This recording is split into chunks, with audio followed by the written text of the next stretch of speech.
Hello my dear students, मैं पीके गौतम स्वागत करता हूं आप सभी का फॉर्मेटेड क्लासेस के ऑनलाइन प्लेटफॉर्म पे। हम लोग स्ट्रेंथ ऑफ मटेरियल पढ़ रहे थे और स्ट्रेंथ ऑफ मटेरियल में हमारा 3 मॉड्यूल कंप्लीट हो गया था। आज हम लोग अपने चौथे मॉड्यूल जिसका नाम क्या है फ्लेक्सर स्ट्रेस वो स्टार्ट करने वाले हैं। तो जब हम बात करते हैं फ्लेक्सर स्ट्रेस का तो उसका एक और नाम होता है जिसको हम लोग बोल देते हैं क्या, bending stress. Bending stress. Bending से रिलेटेड हम लोग एक और टॉपिक पढ़े थे जिसको हम लोग बोलते थे क्या, bending moment diagram, BMD, bending moment. तो आज जो भी हमने बेंडिंग मोमेंट डायग्राम में पढ़ा है उसी का हेल्प इस पूरे के पूरे टॉपिक में हम लोग लेंगे। तो जब बात करते हैं बेंडिंग का तो बेंडिंग क्या होता है, सपोज कीजिए कि ये हमारे पास एक बीम है।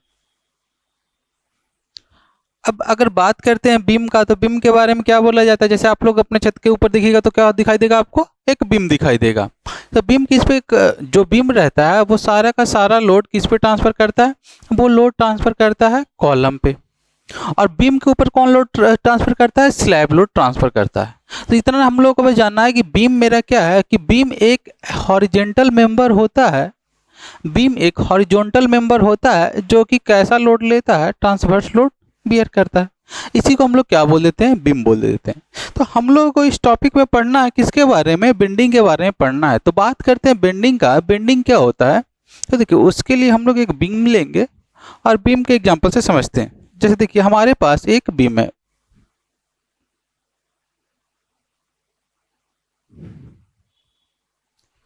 हमारे पास एक बीम है और इस बीम पे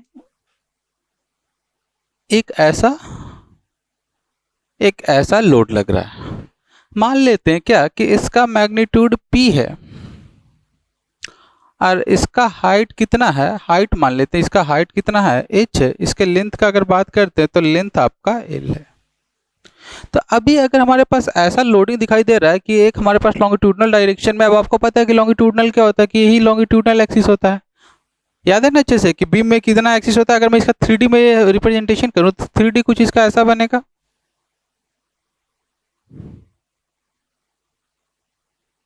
ये हमारे पास बीम था। अब ये जो लोडिंग लग रहा होगा, ये लोडिंग इस पॉइंट से लग रहा होगा, ये जो लोडिंग लग रहा होगा वो इस एक्सिस पे लग रहा होगा। तो ये जो एक्सिस होता है इस एक्सिस को हम लोग क्या बोल देते थे, इस एक्सिस को हम लोग ट्रांसवर्स एक्सिस बोल देते थे। और ये जो ब्लैक वाला एक्सिस है इसको हम लोग क्या बोल देते थे, लॉन्गिट्यूडनल एक्सिस बोल देते थे। तो अभी बस यही समझना है कि ये जो 3D है इसको आपको 2D में समझने, 2D में हम समझा रहे हैं आपको। तो हम लोग क्या बोलते हैं कि ये हमारे पास एक बीम था और बीम पे आपके पास लॉन्गिट्यूडनल डायरेक्शन में एक लोडिंग लग रहा था। तो हमारे पास एक बीम था, बीम पे लॉन्गिट्यूडनल डायरेक्शन में लोडिंग लग रहा था। जैसे ही देखिएगा इस लोडिंग का, तो अगर मैं इस लोडिंग के इफेक्ट को इस पॉइंट नाम दे देते हैं, इस पॉइंट का नाम मैं ए दे देता हूँ, इसका नाम मैं बी दे देता हूँ, इस पॉइंट का नाम मैं सी दे देता हूँ। तो क्या मैं बोल रहा हूँ कि ये जो लोडिंग लग रहा है इस लोडिंग के इफेक्ट को अगर मैं पॉइंट सी के अबाउट ट्रांसफर करूँ तो हमारे पास क्या देखने को मिलेगा, तो हमको क्या दिखाई देगा कि ये सेक्शन है, यहाँ पे पॉइंट सी है। अब पॉइंट सी पे आप देखिएगा तो क्या दिखाई देगा कि एक पहले तो इस लोड को ट्रांसफर करेंगे तो ये तो खुद एक लोड आ जाएगा, ये जो पी लोड है, पी मैग्नीट्यूड का लोड आ जाएगा। उसके साथ साथ अगर मान लेते हैं कि ये डिस्टेंस आपका h/2 है, तो देखिए P इंटू h/2 इस पॉइंट के अबाउट एक मोमेंट आ जाएगा। क्या बोलते हैं कि इस पॉइंट के अबाउट एक मोमेंट आ जाएगा। इस मोमेंट का मैग्नीट्यूड कितना रहेगा, P इंटू h/2, एक मोमेंट आ गया। सिमिलरली अगर इस लोड को भी इस पॉइंट सी के अबाउट अगर हम लोग ट्रांसफर करें तो ट्रांसफर करने पे आपको क्या दिखाई देगा कि एक तो पी मैग्नीट्यूड का फोर्स लग रहा है जिसका डायरेक्शन क्या है, इन्वर्टर डायरेक्शन है। आपको याद होना चाहिए इसको हम लोग बोल देते हैं टेंसाइल लोड और इसको बोल देते हैं कैसा लोड, कंप्रेसिव लोड। टेंसाइल को हम लोग डॉट से रिप्रेजेंट करते हैं, कंप्रेसिव को क्रॉस से रिप्रेजेंट करते हैं। ऐसा क्यों करते हैं, जैसे इसको समझने के लिए डॉट और क्रॉस, एक एरो का एग्जाम्पल ले लीजिए। ऐसा आपके पास एक एरो रहता है, ठीक है। अब एरो में टेंसाइल लोड मतलब इसको ऐसे खींच रहे हैं, तो खींचते समय आपको क्या दिखाई देगा, एक पॉइंट दिखाई देगा। तो इसको हम लोग क्या बोल देते हैं कि टेंसाइल लोड लग रहा है। कंप्रेसिव मतलब क्या, कि कंप्रेसिव मतलब पीछे वाला पोर्शन किसी को कंप्रेस करेंगे तो क्या, जैसे कि यही मेरे पास लोड है, ये एरो इसी को आपको समझना है। अगर हम टेंसाइल लोड लगा रहे हैं, टेंसाइल लोड लगा रहे हैं मतलब आगे की तरफ जो आगे का पॉइंट है वो दिखाई देगा। अगर वही कंप्रेसिव लोड लगाएंगे तो जो पीछे का पोर्शन है वो दिखाई देता है। तो एरो में पीछे का पोर्शन आपको एक स्टार की तरह दिखाई देता है, क्रॉस की तरह दिखाई देता है, तो उसको कंप्रेसिव लोड को क्रॉस से रिप्रेजेंट करते हैं। हेड में आपको एक पॉइंट दिखाई दे देता है, तो इसीलिए इसको पॉइंट से रिप्रेजेंट करते हैं। तो खैर ये रिप्रेजेंटेशन हमने पहले ही पढ़ रखा है क्या, कि अगर कंप्रेसिव लोड लगेगा तो उसको एक पॉइंट से रिप्रेजेंट करते हैं, और सॉरी एक टेंसाइल लोड लगेगा उसको एक पॉइंट से रिप्रेजेंट करते हैं, कंप्रेसिव को क्रॉस से रिप्रेजेंट करते हैं। तो जैसे इस लोड को पॉइंट सी पे ट्रांसफर किए तो सबसे पहले तो एक लोड आ गया जिसका डायरेक्शन इनवर्ड था, और उसके साथ साथ इस लोड के कारण एक मोमेंट आएगा। ये मोमेंट भी कैसा आएगा, ये मोमेंट भी आप देखिएगा तो कैसा मोमेंट आ रहा है, एक क्लॉकवाइज मोमेंट आ रहा है पी इंटू, अगर ये डिस्टेंस भी आपके पास h/2 है तो यहाँ से देखिएगा तो मोमेंट कितना आ गया, p इंटू h/2। तो हमने क्या बोल दिया कि एक और मोमेंट आपके पास आ गया कितना, p इंटू h/2। तो अगर मैं इन सारे इफेक्ट को पॉइंट सी के अबाउट अगर सम अप करें तो आपको क्या दिखाई देगा, ये जो पॉइंट सी है इसके अबाउट क्लॉकवाइज डायरेक्शन में ph/2 और ph/2 दो ph/2 का मोमेंट लग रहा है। तो हम लोग बोल सकते हैं क्या कि एक कपल लग रहा है जिसका मैग्नीट्यूड कितना है, p इंटू एच, क्योंकि ph/2 और प्लस ph/2 कितना हो गया, एलसीएम 2 आ जाएगा, ph प्लस ph 2ph/2 मतलब कितना आ जाएगा, ph। तो एक मोमेंट लग रहा है ph और कोई लोड नहीं लग रहा है, तो ये जो केस हो जाता है यही कहलाता है प्योर बेंडिंग का केस। तो हम लोग को इसी को कंसीडर करना है क्या, कि अगर आपके पास ऐसा लोडिंग लग रहा है तो ये लोडिंग क्या करेगा, इस बीम को कहीं ना कहीं रोटेट करने का कोशिश करेगा, और बीम को कैसे कर देगा कि बीम को ऐसे डिफ्लेक्ट कर देगा। तो यही जो फिनोमिनन हुआ, इसी फिनोमिना को हम लोग क्या बोल देते हैं, बेंडिंग। की जो मेरा बीम था, बीम में क्या हो गया, बेंडिंग हो गया। तो इस पूरे टॉपिक में हम लोग यही पढ़ेंगे कि बेंडिंग मेरा क्या होता है। तो इस टॉपिक में हम लोग क्या क्या पढ़ने वाले हैं, सबसे पहले ये समझेंगे कि मेरा बेंडिंग क्या होता है। बेंडिंग क्या होता है, अब जैसे ही बेंडिंग के बारे में पढ़ लेंगे तो बेंडिंग के बाद हम लोग ये देखेंगे कि जब इसमें एक फॉर्मूला होता है जिसको हम लोग बोल देते हैं क्या, बेंडिंग इक्वेशन या फ्लेक्सुरल फॉर्मूला, और वो क्या होता है, sigma by Y equal to M by I equal to E by R. तो उसके बाद हम लोग देखेंगे इस बेंडिंग फार्मूला को, बट बेंडिंग फार्मूला को डिराइव करने के लिए हम लोग क्या क्या एजम्पशंस लेंगे इस टॉपिक में। तो उससे पहले हम लोग क्या देखेंगे, एजम्पशंस क्या क्या है हमारे पास, एजम्पशंस क्या क्या हैं। उसके बाद हम लोग देखेंगे, जब जैसे कि मान लेते हैं कि इस फॉर्मूला में इसको मैं मान लेता हूँ क्या, इसको मैं मान लेता हूँ पार्ट 1, इसको मैं मान लेता हूँ पार्ट 2, इसको मैं मान लेता हूँ पार्ट 3। तो अगर मैं कंपेयर करूँ 1 और 2 को तो हमारे पास क्या आ जाएगा, sigma by Y equal to M by I. तो इसको अगर सॉल्व करेंगे तो कितना लिखेंगे, sigma equal to M I into में वाई। यहाँ से क्या लिख सकते हैं, एम इंटू में आई अपॉन में वाई। यही आई अपॉन वाई होता है जिसको हम लोग बोल देते हैं जेड, या बोल देते हैं सेक्शन मॉडुलस।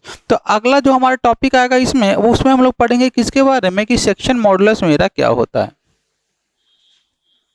उसी तरह से यहाँ पे देखिएगा तो ये जो आर होता है, आर को हम लोग बोल देते हैं रेडियस ऑफ कर्वेचर। तो अगला टर्म जो हम लोग पढ़ेंगे रेडियस ऑफ कर्वेचर के बारे में। उसके बाद एक टर्म होता है आई, जिसको बोल देते हैं मोमेंट ऑफ इनर्शिया। तो अगला टॉपिक जो पढ़ेंगे वो क्या पढ़ेंगे, मोमेंट ऑफ इनर्शिया। तो इस तरह से पूरा का पूरा बेंडिंग स्ट्रेस हमारा टॉपिक कंप्लीट हो जाएगा। तो मेनली इसमें हम लोग को पढ़ना है बेंडिंग, उसके बाद डेरिवेशन ऑफ बेंडिंग इक्वेशन, उसके बाद उसका एजम्पशन। तो अब उसके साथ साथ हम लोग ये देखेंगे कि सेक्शन मॉडुलस मेरा क्या होता है, डिफरेंट डिफरेंट सेक्शन के लिए कैसे सेक्शन मॉडुलस निकालते हैं।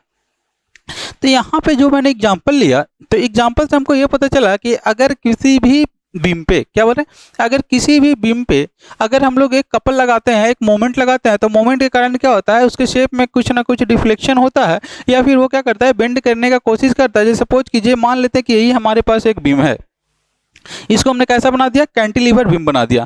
तो जैसे ही इसको कैंटिलीवर बीम बना दिया, यहाँ पे एक फोर्स, इसके इस सीट पे एक फोर्स है, और इस सीट पे कंप्रेसिव फोर्स, इस टेंसाइल फोर्स, इस सीट पे कंप्रेसिव फोर्स। अगर ऐसा लगाएंगे तो क्या होगा कि इसके कारण ये जो मेरा सेक्शन होगा, इस सेक्शन ऐसे बेंड करने का कोशिश करेगा। तो यही जो फिनोमिनन होता है इसी को हम लोग बोल देते हैं बेंडिंग, और इसी के बारे में हम लोग को पढ़ना है। तो आइए अब हम लोग समझते हैं कि क्या होता है मेरा बेंडिंग। तो हेडिंग डालेंगे सब लोग बेंडिंग। तो अब हम लोग बात करते हैं बेंडिंग के बारे में।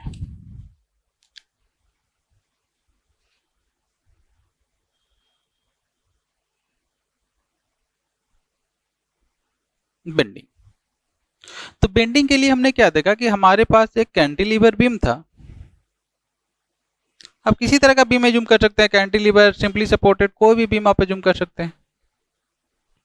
हमने क्या देखा कि हमारे पास एक कैंटिलीवर बीम था, इस पे हमने लोडिंग लगाया था।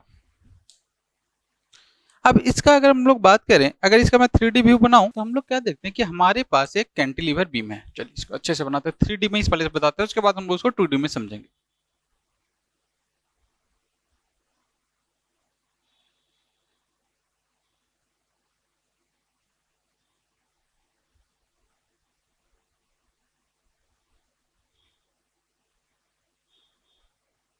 ये हमारे पास एक कैंटिलीवर बीम है।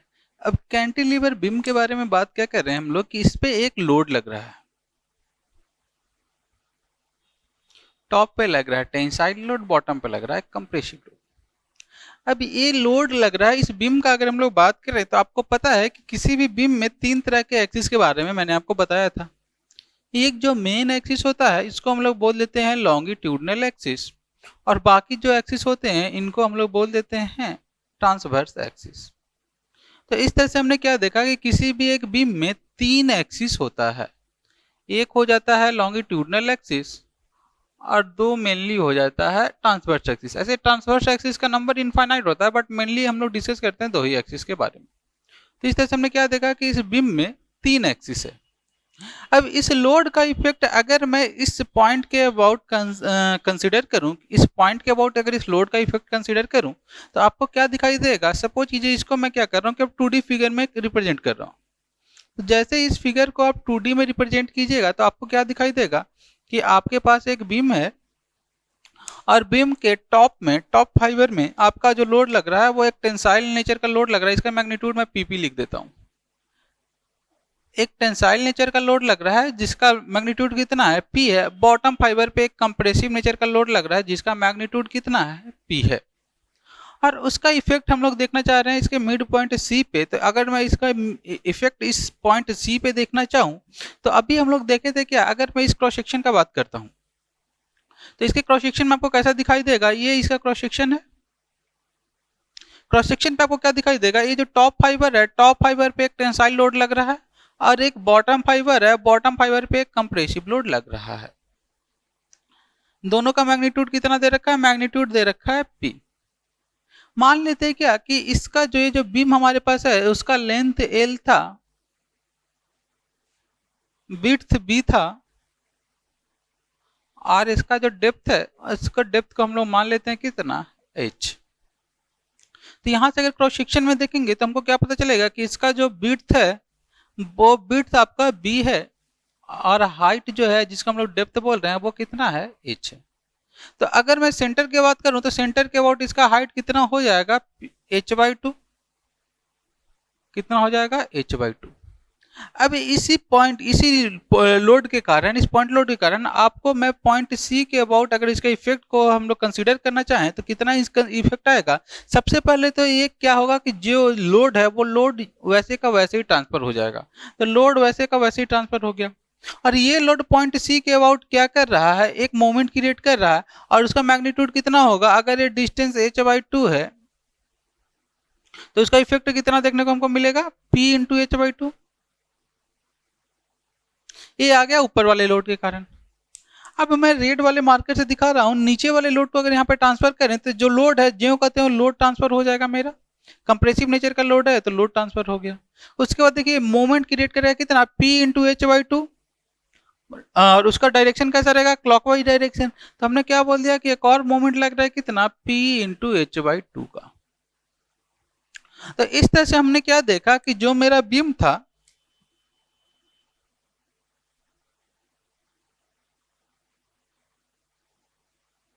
इस बीम पे हमारे पास लोड लग रहा है कितना, देखिए ये पी मैग्नीट्यूड का लोड टेंसाइल नेचर का और पी मैग्नीट्यूड का लोड कंप्रेसिव नेचर का। मतलब यहाँ पे आपका कोई पॉइंट लोड तो नहीं लग रहा है। उसके बाद क्या देख रहे हैं कि एक मोमेंट लग रहा है ph/2 क्लॉकवाइज डायरेक्शन में, एक और मोमेंट लग रहा है ph/2 क्लॉकवाइज डायरेक्शन में। मतलब एक हमारे पास मोमेंट लग रहा है और वो कैसा लग रहा है, क्लॉकवाइज डायरेक्शन में, और कितना लग रहा है, ph का। तो अब आपको क्या, देखिए जो भी आप लोग स्ट्रक्चर देखते थे तो स्ट्रक्चर में आपको क्या दिखाई देता था, बस ऐसे ही फिगर दिया हुआ रहेगा और फिगर में सीधा आपको ऐसा दे देगा कि यहाँ पे कोई एक मोमेंट लग रहा है, यहाँ पे मोमेंट का मैग्नीट्यूड हमारे पास कितना दिया हुआ है, ph दिया हुआ है। तो क्या बोलें कि अगर कोई एक मोमेंट लग रहा है तो इस मोमेंट के कारण क्या होता है, ये जो हमारा बीम होता है, ये बीम कुछ डिफ्लेक्ट करता है। बीम क्या होता है, डिफ्लेक्ट करता है। सपोज कीजिए कि यही मेरा बीम है, यहाँ पे अगर एक मोमेंट लगा है तो मोमेंट के कारण ये बीम मेरा क्या होगा, डिफ्लेक्ट करेगा। तो बीम मेरा क्या हुआ, डिफ्लेक्ट किया। अब आपको पता है ये एक्सिस मेरा क्या है, लॉन्गिट्यूडनल एक्सिस है। तो हम लोग क्या बोल रहे हैं कि जो मेरा ओरिजिनली जो बीम था, जिसको मैं रेड कलर से बना रहा हूँ, ओरिजिनली मेरा बीम ये था, जब तक लोड नहीं लग रहा था तब तक तो उसका यही कंडीशन था, उसका ये मेरा लॉन्गिट्यूडनल एक्सिस था। लेकिन जैसे ही ये मोमेंट हमने एम अप्लाई कर दिया, तो मोमेंट एम अप्लाई करने के कारण क्या हुआ, ये बीम जब मेरा हो गया वो डिफ्लेक्ट कर गया। तो वही बोला जाता है क्या कि अगर कोई बीम अपने लॉन्गिट्यूडनल एक्सिस के अबाउट जब डिफ्लेक्ट करता है तो उसी को हम लोग बोल देते हैं क्या, बेंडिंग। तो यहां से हम लोग ये समझ सकते हैं कि बेंडिंग मेरा क्या होता है, deformation of any beam about it's longitudinal axis is called bending. Deformation of any beam about it's longitudinal axis is called bending. जैसे क्या हुआ कि ये मेरे पास बीम था, बीम का ये मेरा लॉन्गिट्यूडनल एक्सिस है, ये लॉन्गिट्यूडनल एक्सिस है, इसी एक्सिस के अबाउट जो भी डिफॉर्मेशन हमको देखने को मिलेगा उसको हम लोग क्या बोल देंगे, बेंडिंग। अगर हम बात करते हैं ट्विस्टिंग का या फिर टॉर्क का, तो टॉर्क क्या हो जाएगा, ये बीम मेरा डिफॉर्म करेगा, लेकिन बीम डिफॉर्म करेगा किसके अबाउट, अपने ट्रांसवर्स एक्सिस के अबाउट। तो अगर ट्रांसवर्स एक्सिस के अबाउट अगर डिफॉर्म करता है बीम तो उसको हम लोग बोल देते हैं twisting.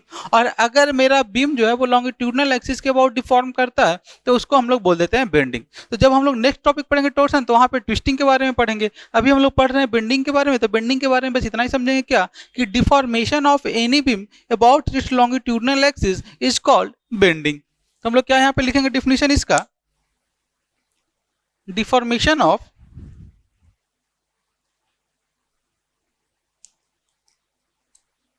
Deformation of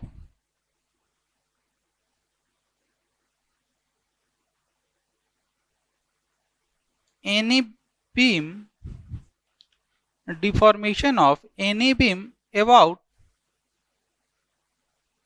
its longitudinal axis, about its longitudinal axis, about its longitudinal axis is called as bending, is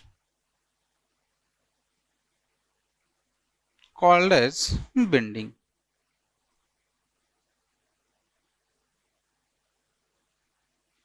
means किसी भी बीम का अगर उस पर हम लोग अगर कोई मोमेंट या कपल अप्लाई करते हैं तो उसके कारण उसके लॉन्गिट्यूडनल एक्सिस में जो भी डिफॉर्मेशन आएगा उसी को हम लोग क्या कहते हैं, बेंडिंग कहती हैं। अब यहाँ पे आप देखिएगा तो क्या लगेगा कि सिर्फ आपके पास एक मोमेंट लग रहा है, कपल लग रहा है, तो ऐसा जो सिचुएशन हो जाता है इसको हम लोग बोल देते हैं प्योर बेंडिंग, प्योर बेंडिंग। और जो भी हम लोग इसमें बेंडिंग इक्वेशन डिराइव करेंगे वो प्योर बेंडिंग के केस में ही डिराइव करते हैं। प्योर बेंडिंग का ही कंडीशन मान के जब हम लोग एजम्पशन पढ़ेंगे तो उसमें हम लोग देखेंगे कि मेरा कैसा लोडिंग लग रहा है, प्योर बेंडिंग लग रहा है। अगर आपके पास ऐसा लोडिंग लग रहा है तो इस लोड के कारण इसमें बेंडिंग तो देखने को मिलेगा, इस लोड के कारण इसमें आपको बेंडिंग देखने को मिलेगा। बट उसके साथ साथ क्या होगा, इसमें आपका एक ट्रांसवर्स लोड लग रहा है तो उसके कारण एक शियर फोर्स भी आ जाता है। तो हम लोगों को ये केस नहीं पढ़ना है।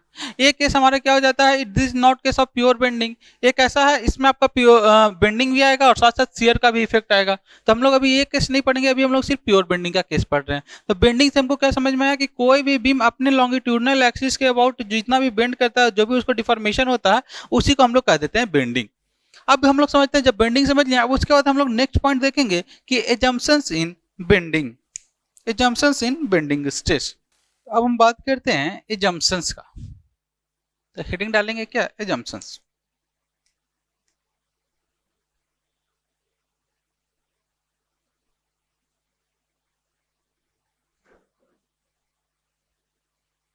तो हमारा जो पहला एजम्पशंस क्या है, material should be homogeneous and isotropic.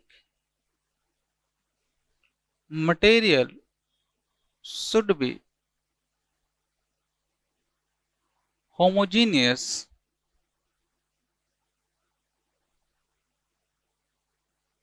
And isotropic. अब आपको याद होगा अच्छे से कि होमोजीनियस क्या होता है। तो होमोजीनियस के लिए हमने क्या बोला था कि अगर कोई मेरा मटेरियल है उसमें हम लोग क्या करते हैं कि किसी भी पॉइंट लेते हैं, कोई भी पॉइंट लिए। अब किसी भी पॉइंट में मटेरियल में आप कोई भी पॉइंट देखिए, अगर उसमें क्या हो रहा है कि किसी भी पॉइंट पे अगर सारे डायरेक्शन में अगर उसका इलास्टिक प्रॉपर्टी क्या हो, सेम हो। क्या हमने बोल दिया कि किसी भी पॉइंट पे उसके हर एक डायरेक्शन पे, किसी भी पॉइंट पे, इस पॉइंट पे जितने भी डायरेक्शन है सारे में इलास्टिक प्रॉपर्टी इसका सेम है। उसी तरह से अगर इस पॉइंट का बात करें तो इस पे इलास्टिक प्रॉपर्टी अगर यहाँ पे इवन है, यहाँ पे इवन है, यहाँ पे इवन है, तो इस पॉइंट पे भी सारे डायरेक्शन में इलास्टिक प्रॉपर्टी सेम है।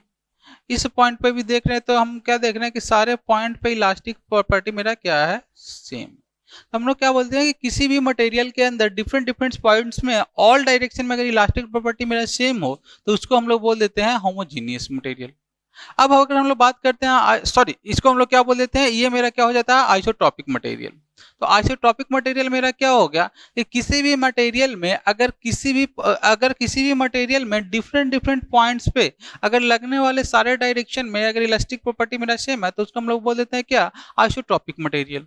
अब हम बात करते हैं होमोजीनियस मटेरियल का। तो होमोजीनियस मटेरियल के लिए हमने क्या बोला था कि होमोजीनियस मटेरियल के लिए वो क्या है कि किसी भी पर्टिकुलर डायरेक्शन में आप इस मटेरियल में कहीं पे भी चले जाओ, किसी भी पॉइंट का बात कर लो, अगर किसी पर्टिकुलर डायरेक्शन में लगने वाला इलास्टिक प्रॉपर्टी सेम है। अगर मैं इस डायरेक्शन का बात कर रहा हूं तो इस डायरेक्शन में जो भी इलास्टिक प्रॉपर्टी हो अगर सेम हो, सिमिलरली अगर मैं बात करूं इस डायरेक्शन में तो इस डायरेक्शन में लगने वाला जितना भी इलास्टिक प्रॉपर्टी हो सारा सेम हो,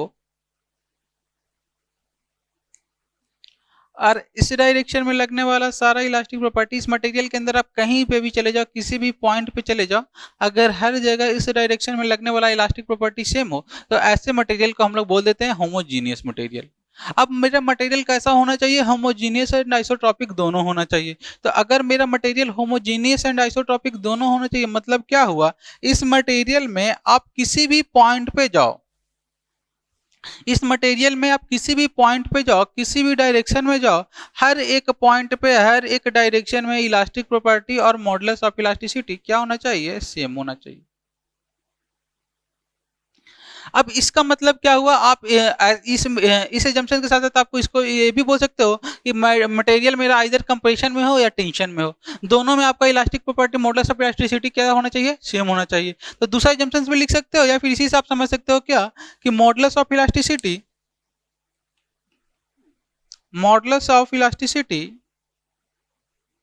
in tension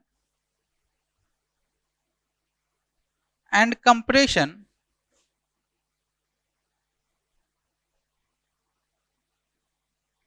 should be same, should be same। तो हमारा पहला एजम्पशन क्या हुआ कि मटेरियल मेरा होमोजीनियस एंड आइसोट्रॉपिक होना चाहिए। दूसरा क्या हुआ कि मॉडुलस ऑफ इलास्टिसिटी, जिसको हम लोग बोल देते हैं क्या, यंग्स मॉडुलस भी बोल देते हैं, वो टेंशन और कंप्रेशन में दोनों में उसका वैल्यू क्या होना चाहिए, सेम होना चाहिए। उसके बाद अगर हम लोग नेक्स्ट पॉइंट का बात करते हैं तो नेक्स्ट पॉइंट हमारा क्या बोला जा रहा है कि जो भी हम लोग बीम कंसिडर करेंगे, जो भी हम लोग बीम कंसीडर करेंगे वो कैसा होना चाहिए, वो प्रिज्मेटिक होना चाहिए और इनिशियली स्ट्रेट होना चाहिए, मतलब इनिशियली इसमें कोई बेंडिंग नहीं होना चाहिए। तो हमारे पास यही बीम था, तो ये बीम मेरा कैसा होना चाहिए, प्रिज्मेटिक होना चाहिए। अब प्रिज्मेटिक का मतलब क्या होता है, प्रिज्म से याद कीजिए, प्रिज्म मतलब क्या, अपोजिट फेस जो होना चाहिए एक दूसरे के पैरेलल होना चाहिए। तो ये फेस का अगर हम बात करें तो इसके अपोजिट का फेस कौन सा है, ये फेस, ये इसके पैरेलल है। क्या बोला जाता है कि अगर दो अपोजिट फेसेस एक दूसरे को पैरेलल होते हैं तो वैसे बीम्स को हम लोग क्या बोल देते हैं, प्रिज्मेटिक बोल देते हैं। तो हम लोग क्या बोलते रहे कि जो मेरा बीम होना चाहिए वो कैसा होना चाहिए, प्रिज्मेटिक होना चाहिए। अब एक दूसरे के पैरेलल होगा, आप खुद से सोचिए कि अगर ये मेरा बीम ऐसा है, फिर से कहीं ऐसा हो गया, फिर से ऐसा हो गया, और बीम मेरा ऐसा रहा, तो क्या ये प्रिज्मेटिक है, तो नहीं, ये प्रिज्मेटिक नहीं है। तो ये हम लोग बोल रहे हैं क्या कि जो मेरा मटेरियल, जो मेरा बीम होना चाहिए वो प्रिज्मेटिक होना चाहिए। साथ साथ ये भी देखिए, अगर हम लोग इसका बात करें तो ये मेरा क्या है, क्या प्रिज्मेटिक है, नहीं है। तो वही बोला जाएगा क्या कि प्रिज्मेटिक होना चाहिए साथ साथ स्ट्रेट होना चाहिए। हमारा जो नेक्स्ट एजम्पशन यही आएगा कि जो मेरा बीम होना चाहिए, beam should be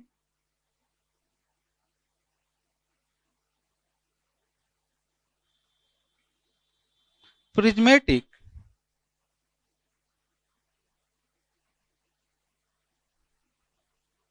beam should be prismatic and initially straight। Initially उसमें कोई डिफ्लेक्शन नहीं होना चाहिए।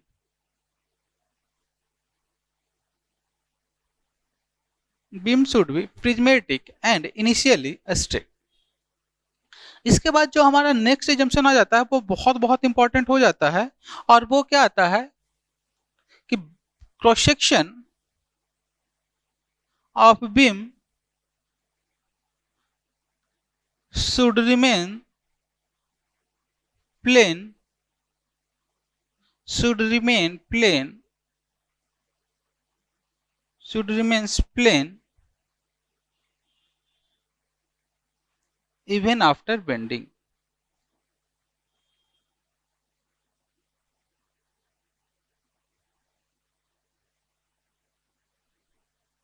मीन्स क्या बोल रहा है कि ये जो मेरा बीम है, अगर इसके क्रॉस सेक्शन का मैं बात कर रहा हूं तो ये क्रॉस सेक्शन आपको कैसा दिखाई दे रहा है? प्लेन दिखाई दे रहा है।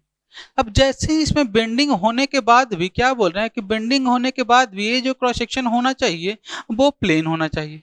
तो आइए हम लोग समझते हैं कि ये जो मेरा एजम्पशंस है इसका बेनिफिट क्या है, इसका क्या यूज आएगा हमारे जब हम इसका डेरिवेशन करेंगे तब इसका क्या यूज आएगा। तो आइए हम लोग इसी को समझते हैं कि क्या cross section of beams remains plane even after bending. तो देखते हैं इसका एजम्पशंस क्या, इस एजम्पशंस का क्या मतलब है। तो हमने क्या बोल दिया कि जो मेरा क्रॉस सेक्शन है वो बेंडिंग से पहले भी प्लेन होना चाहिए और बेंडिंग के बाद भी प्लेन होना चाहिए। तो इसको समझने के लिए हम लोग फिर से क्या लेते हैं कि एक कैंटिलीवर बीम लेते हैं। यह हमारा कैंटिलीवर बीम था। अगर मैं बात करूं इसे क्रॉस सेक्शन का तो ये क्रॉस सेक्शन ये है, सिमिलरली ये क्रॉस सेक्शन ये होगा।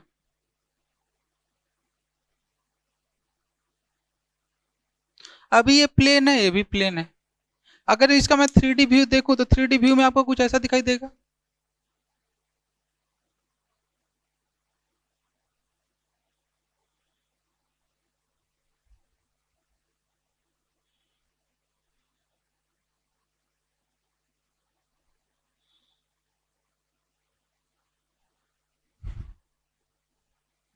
ये आपके पास एक बीम है, ये जो प्लेन है इसका ये जो क्रॉस सेक्शन है वो अभी भी प्लेन है। मीन्स अभी जब लोडिंग नहीं लगा है उस केस में ये जो मेरा क्रॉस सेक्शन है वो कैसा है? प्लेन है। हम लोग इसी चीज को 2D में समझते हैं। तो 2D में क्या देखें कि ये जो हमारे पास बीम था इसका जो क्रॉस सेक्शन है अभी प्लेन है जब कोई लोडिंग नहीं लग रहा है। ठीक है, यहाँ पे एक और क्रॉस सेक्शन हम लोग ले रहे हैं, इसी से हम लोग इसी के हेल्प से हम लोग समझते हैं।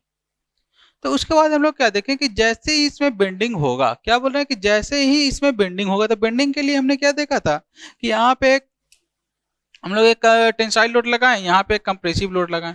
उसी के कारण इसका इफेक्ट अगर यहाँ पे देखें तो हम लोग को क्या दिखाई दिया कि यहाँ पे एक मोमेंट लग रहा था, और मोमेंट का वैल्यू कितना आ गया था? मान लेते हैं कि इस मोमेंट का कुछ भी वैल्यू यहाँ पे आया था कितना, P/H। अगर इसका डेप्थ हम लोग H माने थे तो एक मोमेंट आया।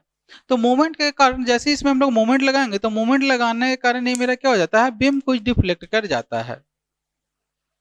बीम मेरा कुछ ऐसे डिफ्लेक्ट कर गया था। तो हम लोग क्या बोलते थे कि ये जो क्रॉस सेक्शन इसका प्लेन है, बेंडिंग के बाद भी प्लेन होना चाहिए। अगर ये यहाँ पे क्रॉस सेक्शन होगा तो ये क्रॉस सेक्शन कुछ ऐसे होगा। तो हम लोग क्या देख रहे हैं, अगर इसी फिगर को मैं इस पे सुपर इम्पोज करूं तो आपको क्या दिखाई देगा कि ये मेरा इनिशियली जो मेरा बीम था उसका क्रॉस सेक्शन बिल्कुल ऐसे प्लेन था, और जैसे ही अगर मैं बात करता हूँ आफ्टर डिफॉर्मेशन, जैसे ही हम लोग लोड अप्लाई किए तो लोड अप्लाई करने के बाद जिस बीम में मेरा कुछ ऐसे डिफॉर्मेशन दिखाई दिया। अब बेंडिंग आप खुद से समझ सकते हो कि अगर कोई मेरे पास बीम हो, याद कीजिए अब इसमें एक मोमेंट लगाया है हमने, कैसा मोमेंट लगाया है? इस मोमेंट को हम लोग क्या बोल देते हैं? याद कीजिए, इस मोमेंट को हम लोग क्या बोल देते हैं? हॉगिंग। उसी तरह से सपोज कीजिए कि अगर कोई एक बीम होगा तो बीम पे हम लोग जो मोमेंट लगाए इस बार, इस मोमेंट को हम लोग क्या बोलते हैं? सैगिंग। सारा कुछ हम लोग ये तो shear force bending moment diagram में हम लोग पढ़ लिया है क्या? अगर याद नहीं आ रहा तो ऐसे समझिए कि जो स्माइल करता है उसको सैग बोलते हैं, और जो रोता हुआ बच्चा है उसको क्या बोल देते हैं?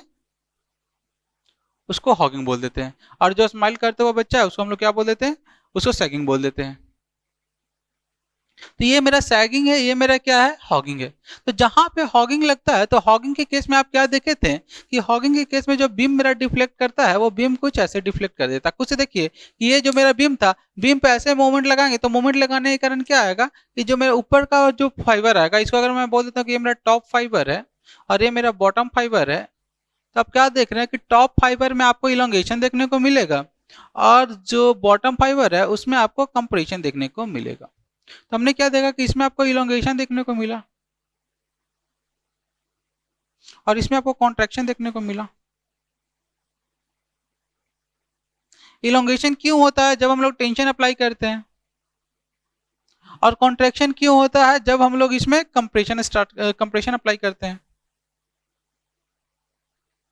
आप खुद से इस चीज को यहाँ से भी एनालाइज कर सकते हो। जब मैं ये बीम बनाया था तो इस बीम को बनाते समय मैंने कैसा लोड लगाया था, ये बीम में हमने टॉप में कैसा लोड लगाया था, एक टेंसाइल लोड लगाया था, बॉटम में कैसा लोड लगाया था, कंप्रेसिव लोड लगाया था। अब यहाँ से भी वही रिजल्ट आ रहा है कि अगर ऐसा मोमेंट लग रहा है, ऐसा मोमेंट लग रहा है, तो इसके कारण टॉप में आपका टेंशन आएगा और बॉटम में कंप्रेशन आएगा। अब टॉप में टेंशन बॉटम में कंप्रेशन क्यों आता है, इसी रीजन से आता है। एक्चुअली में जो हम लोग लोड अप्लाई करते हैं, ऐसा लोड अप्लाई करते हैं और इसी का इफेक्ट हमको क्या देखने को मिलता है, ये मोमेंट देखने को मिलता है। तो इसी कारण क्या देखें कि टॉप फाइबर पे आपका टेंशन आ गया, बॉटम फाइबर पे आपका क्या आ गया, कंप्रेशन आ गया।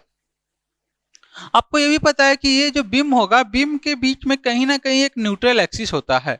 क्या होता है, बीम में कहीं ना कहीं एक न्यूट्रल एक्सिस होता है। अब न्यूट्रल एक्सिस क्या होता है, तो न्यूट्रल एक्सिस वैसा एक्सिस होता है जिसमें ना ही आपको कोई किसी तरह का स्ट्रेस दिखाई देगा, मतलब ना, जब कोई स्ट्रेस नहीं दिखाई देगा तो स्ट्रेस जीरो। तो आपको पता है कि हुक्स लॉ से क्या होता है, direct stress is directly proportional to strain. तो स्ट्रेस अगर आपका यहाँ से प्रोपोर्शनलिटी हटाते हैं तो क्या आ जाता है, मॉडुलस ऑफ इलास्टिसिटी। अगर आपका स्ट्रेस जीरो हो जाता है तो किसी मटेरियल में, तो स्ट्रेन क्या हो जाएगा, जीरो। स्ट्रेन क्या होता है मेरा, change in length upon original length इतना इक्वल टू जीरो। तो यहाँ से हम लोग बोल सकते हैं क्या कि चेंज इन लेंथ मेरा क्या हो जाएगा, जीरो हो जाएगा। मतलब न्यूट्रल एक्सिस मेरा वैसा एक्सिस होगा जिसमें कोई भी चेंज इन लेंथ देखने को नहीं मिलेगा। तो आप यहाँ पे क्या देख रहे हो कि टॉप फाइबर मेरा इलोंगेट कर रहा है, बॉटम फाइबर मेरा कंप्रेस हो रहा है, कॉन्ट्रैक्ट कर रहा है। तो इसमें जो मेरा न्यूट्रल एक्सिस होगा, इसके अबाउट जो इनिशियली लेंथ था, अगर मैं बात करता हूँ इनिशियली अगर इसका लेंथ ए बी था, तो यहाँ पे भी इसका लेंथ कितना रह जाएगा, ए बी रह जाएगा, क्योंकि ये कैसा है, न्यूट्रल एक्सिस। और न्यूट्रल एक्सिस के करस्पॉन्डिंग आपका स्ट्रेस जीरो, स्ट्रेस जीरो तो स्ट्रेन जीरो, और स्ट्रेन को लिखते हैं डेल्टा एल बाई एल, तो डेल इधर चला जाएगा तो डेल्टा एल जीरो, मतलब चेंज इन लेंथ जीरो। तो जो इनिशियली ए बी लेंथ था वही मेरा लेंथ ए बी रह जाएगा। तो अब आप क्या देख रहे हो यहाँ पे कि टॉप फाइबर में आपका टेंशन आ रहा है, टॉप फाइबर में आपका क्या आ रहा है, टेंशन आ रहा है। तो टेंशन मतलब उसका साइज क्या हो जाएगा, बढ़ने की कोशिश करेगा। तो टॉप फाइबर में आप क्या देख रहे हो कि टेंशन आ रहा है। इसको मैं बोल देता हूँ कि ये मेरा न्यूट्रल एक्सिस है। तो आप क्या देख रहे हो कि न्यूट्रल एक्सिस के करस्पॉन्डिंग कोई भी स्ट्रेन नहीं आ रहा है। उसी तरह से अगर बॉटम फाइबर में देख रहे हैं तो बॉटम फाइबर में कॉन्ट्रेक्शन आ रहा है, मतलब इसका साइज क्या हो रहा है, घटने का कोशिश कर रहा है, साइज मेरा घटने का कोशिश कर रहा है। तो ये मेरा क्या होगा, स्ट्रेन डायग्राम हो गया।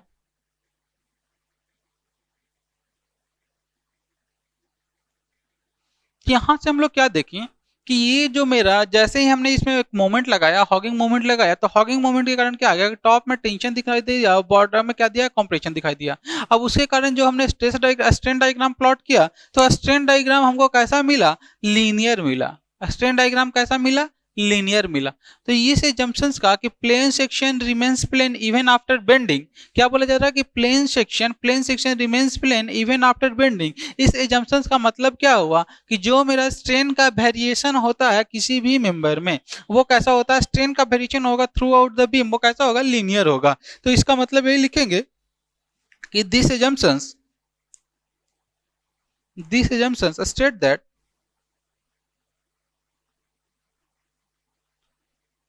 these assumptions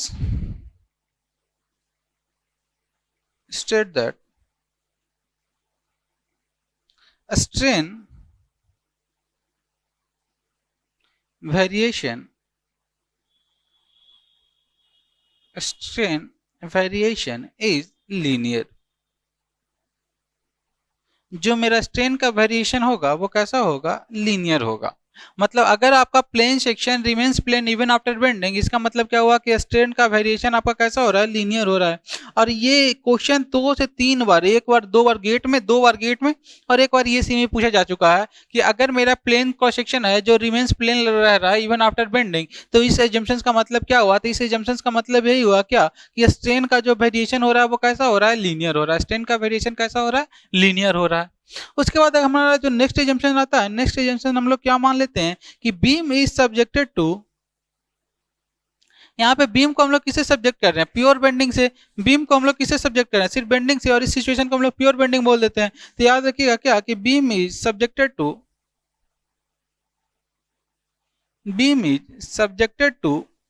pure bending only. Beam is subjected to pure bending only. इस एजम्पशन का मतलब क्या हुआ कि beam is subjected to pure bending, मतलब यहाँ पे आपका कोई भी शियर फोर्स नहीं होगा, तो शियर फोर्स कितना हो गया, 0 हो गया। कोई भी एक्सियल फोर्स नहीं हो गया, तो एक्सियल फोर्स आपका कितना हो गया, 0। सॉरी, कोई भी टॉर्क नहीं होगा, तो टॉर्क कितना हो गया, 0। आपके पास सिर्फ बेंडिंग मोमेंट होगा, हम क्या बोलते हैं कि bending moment is not equal to 0। तो यही जो कंडीशन है इसको हम लोग क्या बोल देते थे, प्योर बेंडिंग का कंडीशन। सिर्फ इसमें मोमेंट हमने अप्लाई किया है। तो ये हमारे पास एजम्पशंस थे। तो एजम्पशंस क्या क्या है, सबसे पहला एजम्पशन हमने क्या लिया कि जो भी मेरा मटेरियल होना चाहिए वो कैसा होना चाहिए, होमोजीनियस एंड आइसोट्रॉपिक होना चाहिए। उसके बाद हमने क्या दूसरा एजम्पशन लिया कि जो मेरा बीम का क्रॉस सेक्शन होना चाहिए, बीम का जो क्रॉस सेक्शन होना चाहिए वो कैसा होना चाहिए, प्रिज्मेटिक होना चाहिए। उसके बाद हमने तीसरा एजम्पशन क्या लिया कि बीम का जो, अगर मैं बात कर, दूसरा एजम्पशन क्या लिया कि बीम का क्रॉस सेक्शन कैसा होना चाहिए, प्रिज्मेटिक होना चाहिए। तीसरा एजम्पशन हमने कैसा क्या लिया कि जो मेरा क्रॉस सेक्शन है वो बेंडिंग से पहले और बेंडिंग के बाद कैसा होना चाहिए, प्लेन रहना चाहिए, रिमेन्स प्लेन होना चाहिए। उसके बाद हमने क्या देखा कि जो चौथा एजम्पशन हमारा क्या था कि बीम मेरा इनिशियली स्ट्रेट होना चाहिए, मतलब उसमें कोई डिफॉर्मेशन नहीं होना चाहिए। उसके बाद पांचवा एजम्पशन हमने क्या लिया कि जो मेरा बीम होना चाहिए वो सिर्फ प्योर बेंडिंग उस पर लगना चाहिए, कोई भी शियर फोर्स नहीं लगना चाहिए, कोई भी टॉर्क नहीं लगना चाहिए, कोई भी एक्सियल फोर्स नहीं लगना चाहिए। तो ये हमारा क्या था कि बेंडिंग का एजम्पशंस। अब इसके बाद हम लोग देखते हैं कि जो हमारा फ्लेक्सुरल फार्मूला है, फ्लेक्सुरल फार्मूला क्या है, एम बाई आई। इसको याद कर लीजिएगा बहुत अच्छे से, M by I sigma Y by E by R. इसका डेरिवेशन हम लोग अभी देखते हैं। तो अभी हम लोग क्या देखेंगे, डेरिवेशन ऑफ फ्लेक्सुरल फार्मूला या बेंडिंग इक्वेशन। तो अब हम लोग देखते हैं क्या, डेरिवेशन ऑफ बेंडिंग इक्वेशन।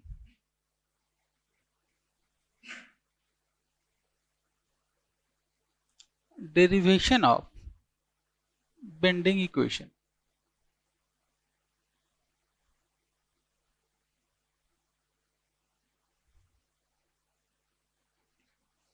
हम बात करें बेंडिंग इक्वेशन का, तो बेंडिंग इक्वेशन हमारे पास क्या होता है कि sigma by Y equal to M by I equal to E by R. ये हमारे पास बेंडिंग इक्वेशन है। यहां पे बात करें वेयर सिग्मा हमारे पास क्या होता है, bending stress.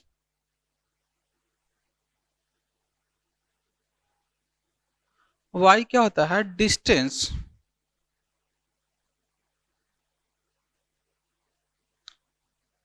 From the neutral axis, distance from neutral axis. M का अगर बात करें तो एम आपका क्या हो जाता है, bending moment. Bending moment. I का बात करें तो आई आपका क्या हो जाता है, moment of inertia. Moment of inertia.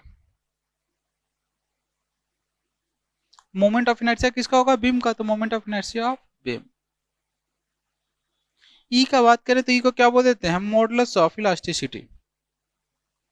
Modulus of elasticity या Young's modulus of elasticity. R का बात करें तो आर को हम लोग क्या बोल देते हैं, radius of curvature. Radius of curvature.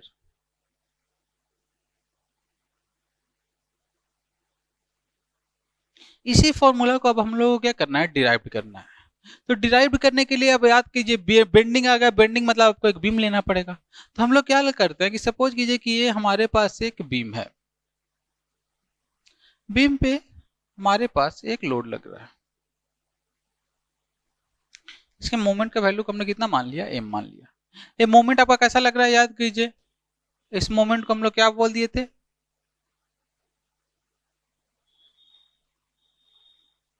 ये कैसा बच्चा है, रोने वाला बच्चा है। रोने वाले बच्चे को हम लोग क्या बोल देते हैं, हॉगिंग। ये कैसा बच्चा है, ये बच्चा स्माइल कर रहा है, तो स्माइल करते बच्चा को हम लोग क्या बोल देते थे, सैगिंग। तो ये हमारे पास कैसा आ जाएगा, सैगिंग। और ये हमारे पास कैसा आ जाता है, हॉगिंग। तो यहाँ पे आप क्या देख रहे हो कि एक हॉगिंग मोमेंट लग रहा है। अब हॉगिंग मोमेंट के केस में मैंने बताया था कि हॉगिंग मोमेंट के केस में जो मेरा बीम होता है और बीम में कुछ ऐसा डिफ्लेक्शन आता है। मतलब क्या, इसका जो कर्वेचर बनेगा वो कैसा बनेगा, कर्वेचर आपको क्या बनेगा कि टुवर्ड्स इसका जो सेंटर होगा, कर्वेचर का जो सेंटर होगा इसके बॉटम साइड में होगा। उसी तरह से अगर मैं बात करूँ सैगिंग का, तो सैगिंग में जो कर्वेचर बनता है वो कर्वेचर अपवर्ड बनता है, और जो हॉगिंग मोमेंट होता है उसमें कर्वेचर डाउनवर्ड बनता है। इसमें मतलब अगर सेंटर का मैं बात करूँ तो सेंटर अपवर्ड साइड में होगा, और इस केस में सेंटर इसका डाउनवर्ड साइड में होगा। तो इस तरह से हमने देखा था। इसका टॉप फाइबर आपका टेंशन में आता है, बॉटम फाइबर कंप्रेशन में आता है। सैगिंग के केस में टॉप फाइबर कंप्रेशन में आता है, बॉटम फाइबर टेंशन में आता है। तो यहाँ पे हमने क्या देखा कि हमारे पास एक हॉगिंग मोमेंट लग रहा है। अब हॉगिंग मोमेंट के केस में, हॉगिंग मोमेंट के केस में आप क्या देखिएगा कि बीम के शेप में कुछ चेंजेस आएंगे। तो हमने क्या बोल दिया कि अब हॉगिंग मोमेंट लग रहा है, तो हॉगिंग मोमेंट के केस में जो टॉप फाइबर आएगा उसमें आपका टेंशन आएगा, और जो बॉटम फाइबर आएगा उसमें आपका कंप्रेशन आएगा। तो ये हमारा क्या था, ये जंक्शन था।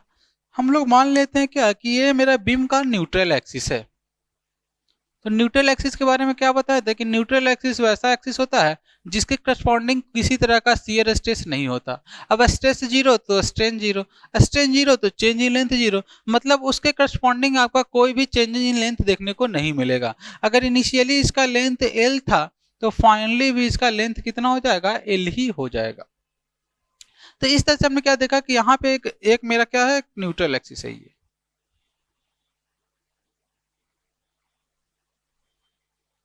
अब मैं क्या कर रहा हूं कि मैं इस पूरे बीम का एक सेक्शन कट कर ले रहा हूं। मान लेता हूं कि ये मेरा सेक्शन है। अब इसी सेक्शन पे सारा का सारा हमारा कंसीडरेशन रहेगा। तो अगर मैं बात करूं तो हमारे पास एक ऐसा सेक्शन आया,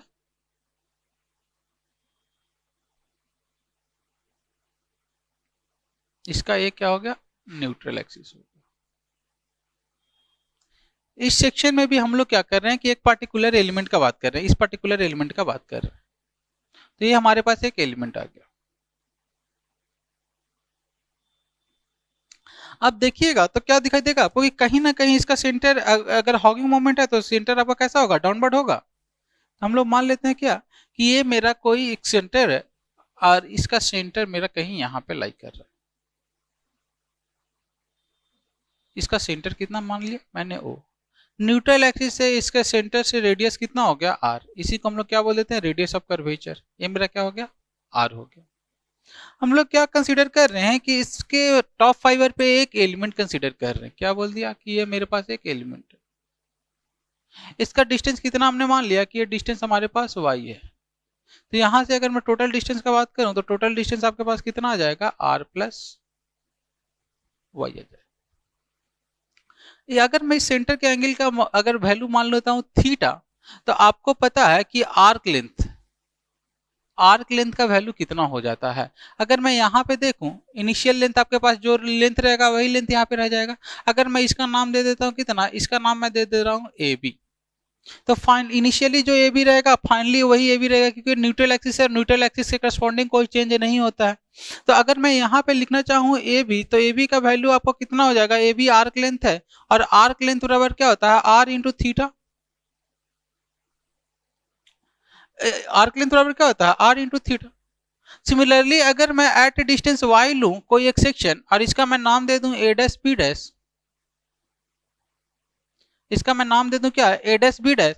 तो अगर मैं लेंथ ऑफ आपका a डैश b डैश पूछूं तो a डैश b डैश का लेंथ कितना हो जाएगा, a dash b dash again arc है, और आर्क लेंथ का फॉर्मूला क्या होता है, रेडियस और प्लस में रेडियस इंटू में थीटा। तो हम लोग क्या बोल सकते हैं कि रेडियस इस बार कितना हो जाएगा, एट ए डिस्टेंस y, हम लोग neutral axis at A distance y एक हम लोग कोई एक एलिमेंट कंसीडर किए हैं, तो इस केस में कितना हो जाएगा, r प्लस वाई इंटू में थीटा। अगर मैं इस केस में आपसे स्ट्रेन पूछूं कि स्ट्रेन आपका क्या होता है, तो स्ट्रेन क्या होता है, change in length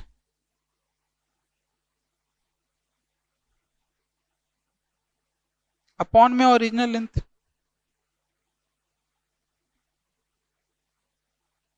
change in length upon में ओरिजिनल लेंथ। अगर मैं चेंज इन लेंथ का बात करूं तो चेंज इन लेंथ क्या था, इनिशियली मेरे पास ए बी था।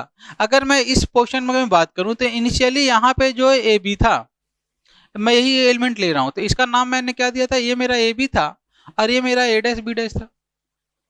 तो इनिशियली आपका ए डैश बी डैश था, लेकिन फाइनली वो ए डैश बी डैश में कुछ चेंजेस आ गया है। तो इस केस में आपका ए डैश बी डैश कितना के बराबर था, A dash B dash A B के बराबर था। तो अगर मैं आपसे चेंज इन लेंथ पूछूं तो चेंज इन लेंथ कितना होगा, ये जो इसमें जो भी एक्सटेंशन आया है, मतलब हम लोग बोल सकते हैं क्या कि जो मेरा ए डैश बी डैश है अब कुछ बढ़ गया है। इनिशियली मेरे पास कितना था, ए बी, यही मेरे पास क्या आया, चेंज इन लेंथ आ गया।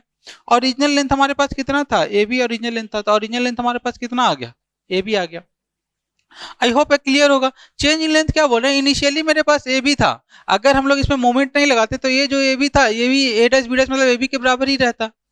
लेकिन हम लोग क्या किए, इस पे मोमेंट लगाए, मोमेंट लगाने के कारण ये जो मेरा ए बी था अब ए बी चेंज होकर के कितना हो गया, ए डैश बी डैश हो गया है। अगर मोमेंट नहीं लगाते हैं तो ए डैश बी डैश था वो किसके बराबर रहता, ए बी के बराबर रहता। तो यहाँ से अगर हम लोग चेंज इन लेंथ पूछे तो चेंज इन लेंथ कितना हो जाएगा, A dash B dash minus A B. तो A dash B dash minus A B upon में ए बी। अब ए डैश बी डैश का वैल्यू और ए बी का वैल्यू हमने ऑलरेडी कंसिडर कर रखा है। ए बी का वैल्यू हमने कैलकुलेट कर लिया, ए बी मेरा आर्क लेंथ है और आर्क लेंथ क्या होता है, radius into theta. Radius into theta, theta बराबर क्या पढ़े, थीटा इक्वल टू क्या होता है, आर्क अपॉन में रेडियस। तो यहाँ से आर्क का वैल्यू हमारे पास क्या हो जाता है, आर्क इक्वल टू क्या हो जाएगा, थीटा इंटू रेडियस। तो यही फॉर्मूला लिखे हमने कि ये जो मेरा आर्क है, आर्क बराबर क्या हो जाएगा, थीटा इंटू रेडियस। तो theta into radius R. Similarly अगर इस आर्क का लेंथ का बात करें तो इस आर्क के लेंथ के लिए क्या हो जाएगा, R plus Y into theta. अब थीटा तो दोनों केस में सेम ही रहने वाला है, क्योंकि एक ही ये जो कर्व बनेगा वो किसी ना किसी एक सर्किल का ही तो पार्ट होगा। अगर हम लोग देखें तो किसी ना किसी एक सर्किल का पार्ट होगा।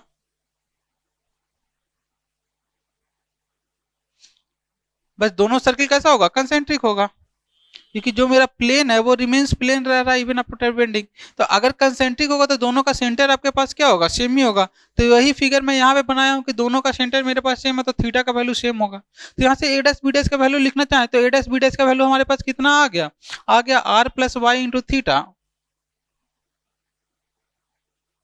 Are plus Y into theta minus A B का वैल्यू, ए बी का वैल्यू आपके पास कितना है, आर इंटू थीटा अपॉन में A B. Again A B का वैल्यू कितना है, आर थीटा। तो इसको सॉल्व करेंगे तो क्या आपके पास आएगा, आर थीटा से आर थीटा कैंसिल आउट हो जाएगा और इसको मैं लिख ही देता हूं, कितना आ गया, R theta plus Y theta minus R theta upon में आर थीटा। तो यहाँ से ए आर थीटा से ए आर थीटा कैंसिल, और यहाँ पे आपके पास जो स्ट्रेन का वैल्यू आ गया, स्ट्रेन इक्वल टू कितना आ गया, स्ट्रेन का वैल्यू आ गया वाई थीटा अपॉन में आर थीटा। तो यहाँ से स्ट्रेन इक्वल टू आपके पास क्या आ गया, Y by R. Strain equal to क्या आ गया, वाई अपॉन में आर। अब आपको पता है कि फ्रॉम हुक्स लॉ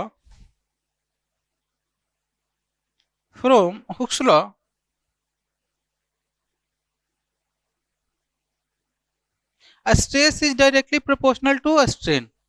जब stress directly proportional to strain होता है और इस प्रोपोर्शनलिटी के साइन को हम लोग हटाते थे तो क्या लिख देते थे, stress equal to Young's modulus of elasticity into strain. तो यहाँ से स्ट्रेन की जगह पे कितना लिख देंगे, वाई बाई आर। तो यहाँ से स्ट्रेस इक्वल टू हमारे पास क्या आ जाएगा, ई इंटू में वाई अपॉन आर। तो इसको मैं अरेंज करूं तो आपके पास क्या आ जाएगा कि सिग्मा अपॉन में Y equal to E upon में आर। सिग्मा अपॉन में Y equal to E upon में आर, इसको मैं इक्वेशन 1 मान लेता हूं। मतलब आपके पास क्या आ गया कि सिग्मा अपॉन में Y equal to E upon में आर। यहां तक हमने एक पार्ट, इसको जैसे मैं इसको पार्ट बाई पार्ट करूं तो इस पार्ट को मैं 1 मानता हूं, इसके पार्ट को अगर मैं 3 मानता हूं, इस पार्ट को अगर मैं 2 मानता हूं, तो आप 1 पार्ट और 3 पार्ट को तो इक्वेट कर लिए। Means sigma by Y equal to E Y तो आ गया। अब उसके लिए क्या कहते हैं, कुछ नहीं, बस क्या किया कि इस पर एक मोमेंट लगा, मोमेंट के कारण क्या हुआ, इसमें शेप में जो चेंजेज आया उसी शेप को चेंज को लेकर के हमने क्या किया, थीटा का कैलकुलेशन किया, थीटा से आर का वैल्यू निकाला, ए बी इक्वल टू कितना आ गया, आर इंटू थीटा, और A dash B dash equal to कितना आ गया, R plus Y into theta. उसके बाद स्ट्रेन के लिए क्या हम लोग लिखते हैं, चेंज इन लेंथ अपॉन में original length. Change in length कितना हो गया था, A dash B dash minus A B, तो A dash B dash minus A B upon में A B. A dash B dash का वैल्यू कितना, A dash B dash का value कितना आ गया, R plus Y into theta, और minus A B का वैल्यू कितना हो गया, आर थीटा। तो यहाँ से इसको सॉल्व किया तो स्ट्रेन इक्वल टू क्या आ गया, वाई अपॉन में आर। तो स्ट्रेन का वैल्यू हमारे पास आपको पता है हुक्स लॉ से क्या होता है, stress is directly proportional to strain. तो यहाँ से स्ट्रेस इक्वल टू क्या हो गया, ई इंटू में स्ट्रेन की जगह पे क्या रख दिया, वाई अपॉन में आर। यहाँ से सॉल्व किया तो sigma upon Y equal to E upon r आ गया। अब इसके बाद अगर हम लोग नेक्स्ट पार्ट को देखें, हम लोग क्या प्रूव कर लिए कि sigma upon Y equal to E upon R. मैं इसको इरेज कर दे रहा हूं। डेरिवेशन बहुत सिंपल है और यूनिवर्सिटी एग्जाम में हमेशा पूछता है, तो इसको थोड़ा सा ध्यान से देख लेना आप लोगों को।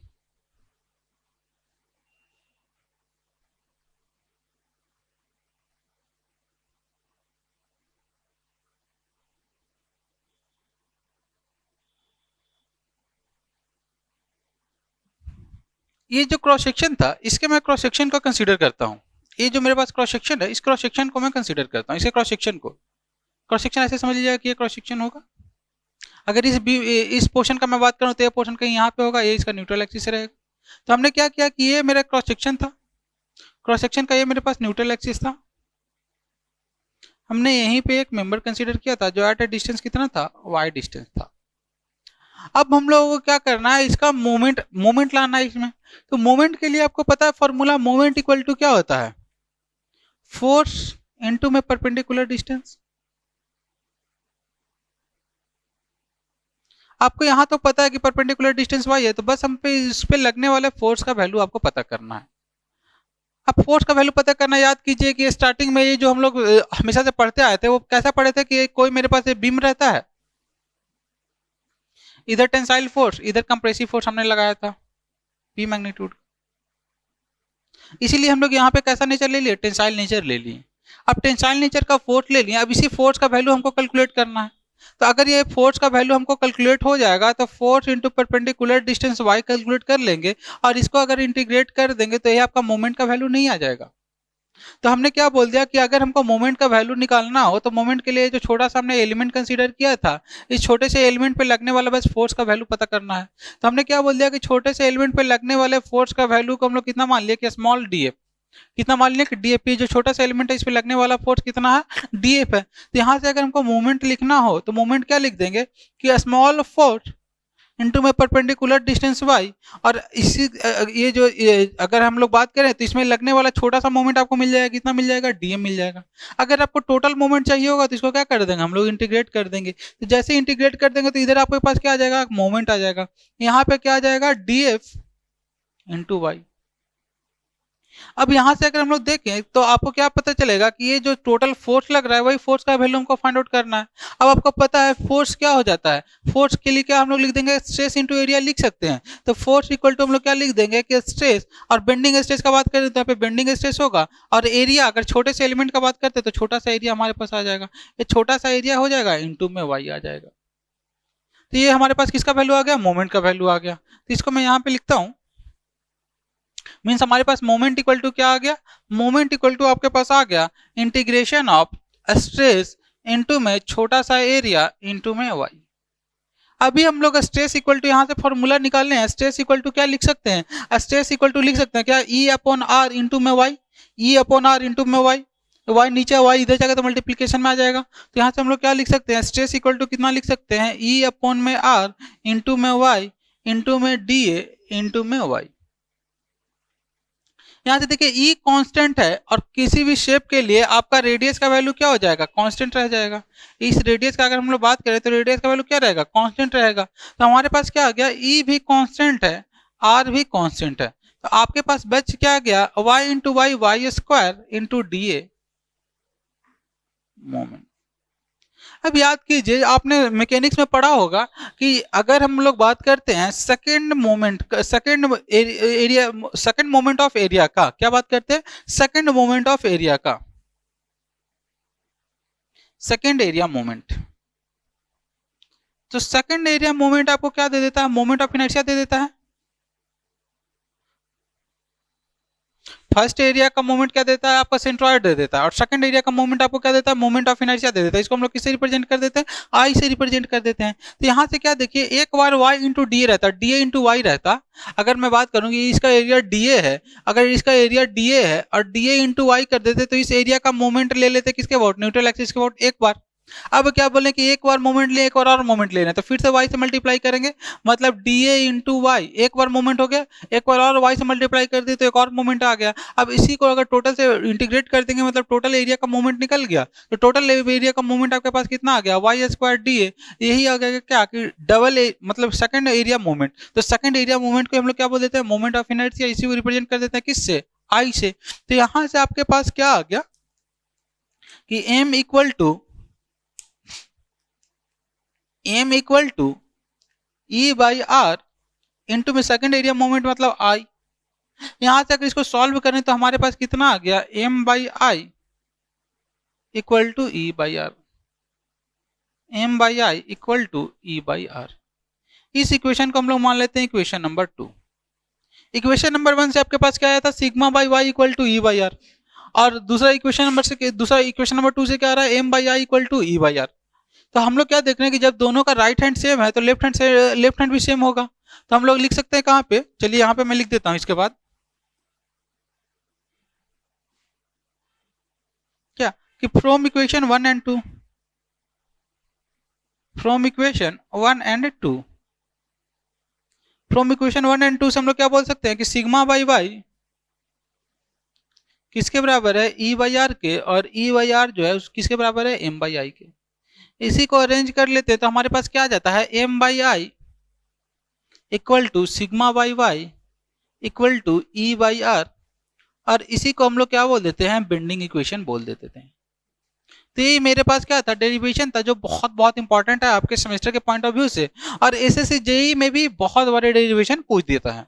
तो डेरिवेशन बहुत सिंपल है, बस सबसे पहले हमने क्या किया था कि इसका आर्क लेंथ निकाल लिया था, आर्क लेंथ के बाद स्ट्रेन निकाल लिया, हुक्स लॉ लगा करके क्या निकाल लिया था, स्ट्रेस का वैल्यू। उसके बाद हमारे पास ये रिलेशन आ गया था। उसके बाद दूसरी बार हम लोग क्या कर दिए कि इसका जो मोमेंट, हमको फॉर्मूला में मोमेंट चाहिए, तो मोमेंट लेने के लिए क्या करते हैं कि स्मॉल फोर्स लिए, small force into perpendicular distance कर दिए।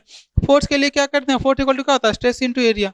स्ट्रेस का वैल्यू यहाँ से हम लोग फाइंड आउट कर लेते क्या, E upon R into Y, तो ई आर अपॉन वाई, तो वाई वाई कर दिए तो कितना गया, वाई स्क्वायर डी है, ई बाई आर कॉन्स्टेंट था। तो यहाँ से हमारे पास क्या आ गया कि सेकंड एरिया मोमेंट आ गया, इसका वैल्यू क्या होता है, मोमेंट ऑफ इनर्शिया के बराबर, आई के बराबर। तो यहाँ से हम लोग क्या देखें, moment M by I equal to E by R, दोनों इक्वेशन को इक्वेट कर दें तो हमारे पास क्या आ गया, M by I equal to sigma by Y equal to E by R, जहाँ पे एम क्या है मेरा बेंडिंग स्ट्रेस, एम क्या है बेंडिंग मोमेंट, आई क्या है मोमेंट ऑफ इनर्शिया, सिग्मा क्या है बेंडिंग स्ट्रेस, वाई क्या है, वाई क्या है डिस्टेंस फ्रॉम न्यूट्रल एक्सिस। जिस भी फाइबर को आप कंसीडर कर रहे हो उसका डिस्टेंस कहाँ से, न्यूट्रल एक्सिस से, डिस्टेंस फ्रॉम न्यूट्रल एक्सिस। तो डिस्टेंस फ्रॉम क्या है, न्यूट्रल एक्सिस। उसी तरह से ई क्या है, modulus of elasticity of the beam, R क्या है, रेडियस ऑफ कर्वेचर।